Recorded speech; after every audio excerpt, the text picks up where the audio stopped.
Kambale Musavuli is an analyst at the Center for Research on the Congo, Kinshasa. He joins us now from Washington, D.C. Thank you so much for joining us, Kambale. How significant is this withdrawal? Does this really change some of the front lines in a meaningful way in this conflict? It is important to note that the M23 took over the city of Goma and also now the city of Uvira. That's what we are discussing now. But their removal from the space comes from their own statement, pressure from the United States, right? U.S. mediators. So it clearly shows that there are external forces that can actually bring an end to the conflict.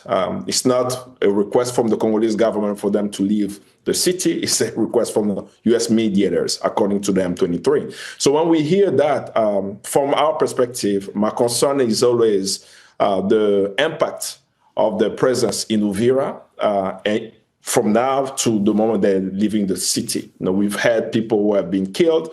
What about justice for those who have been affected by the taking over of Uvira? And what about the future for peace and stability in DRC? That's what's in question at the moment. Yeah, the big question is, though, what is this war really about fundamentally? And what are they fighting over? The conflict in the Congo has always been about mineral resources, as you pointed that your question is what it is about. If you look at the peace deal, there is a clause on mineral access for the U.S. Unfortunately, civilians have been affected. The war in the Congo started in 1996 with two invasions of Congo's neighbor, Rwanda and Uganda. We invaded in 96 and 98 and continue to support proxy rebel militias. The U.S. now is openly saying that the M23 rebels are supported by the Rwandan government. Peace in Congo will only come through justice. If the perpetrators of violence are not held accountable, we'll continue to have this discussion. Tomorrow we may discuss the taking over the city Congolese, the lithium mine in DRC. So these rebels will continue to push the boundaries until they get what they want, which is the control of Congo's vast mineral wealth for the benefit of Congo's neighbors, Rwanda and Uganda. Now, Kambale, you say that, but I mean, the M23's motives have not really been, let's say, clear or even consistent. There's no real answer that they give to what their actual motivation is. Yeah. The UN group of experts have clearly documented their actions on the ground.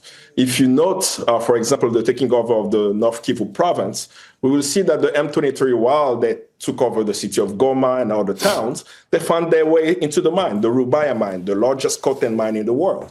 So if what they claim they're fighting for, democracy, protecting a minority group is true, what are they doing inside of the mines? So their actions on the ground clearly shows that there is economic interest into their actions. And also there is an outside backing that makes it even much harder for the Congolese government or the Congolese military to actually address the military presence. But as I continue to mention, the biggest loser in this crisis are the Congolese population, right?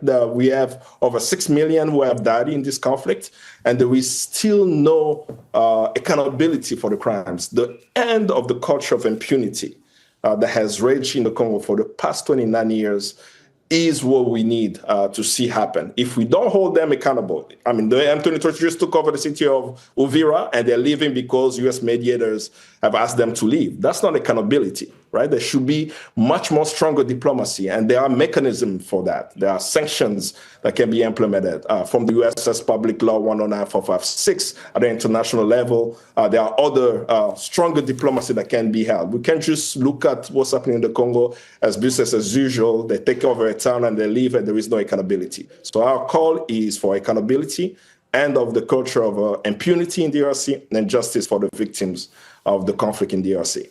Kambale, my final question here is, what about tribal dynamics and tribal rivalries? Are they, along with raw material grab, part of the agenda? Yeah. The M23 has used the narrative that they are fighting to protect a minority group.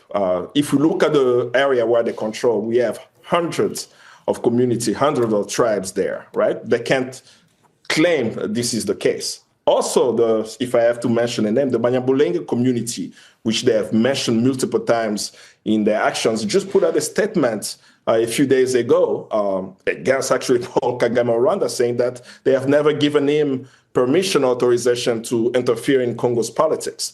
So the internal dynamics of the conflict does not justify the level of killings and suffering of the Congolese people. So it's clear that it is not an ethnic dynamic. And the M23 is showing that by going town after town and killing even the people that they say that they are trying to protect. So to remove that spell, and that's why I mentioned that the US is much more clear now, where they are calling out the aggressor. They're not talking about the M23. They did not have the M23 at the table, the negotiating table on December 4th in Washington, D.C. They actually called on the backers of the M23, a country which is an aggressor now, Rwanda. So to bring about peace and stability in the Congo, we must put pressure on the external forces. And of course, if we had more time, we could discuss also what the Congolese government should do to be a sovereign state and protect its citizens as well. Kambale, thank you so much for your time. Kambale Musavuli, an analyst at the Center for Research on the Congo, Kinshasa. Thank you. Don't miss out and get the full picture. Subscribe to Al Jazeera for reliable news and expert insights. Like, share, stay ahead.